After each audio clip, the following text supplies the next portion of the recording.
All my life you have been faithful.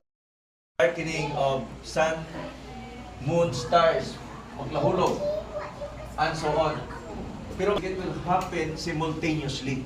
Doon nagadulungan yung mga utot. Pero mga utot, I would want to proceed. Present hope is soon to be completed. Fulfilled. Time, ma-fulfill na Pastor Dolo. Tapos magkarin na si King Jesus. At itong mga mag-utod itong nagpuna in Revelation. Ano ni? Mga kotoran, this is, of course, papacy number 1. Secondly, apostate protestantism. Kung hindi ko maganda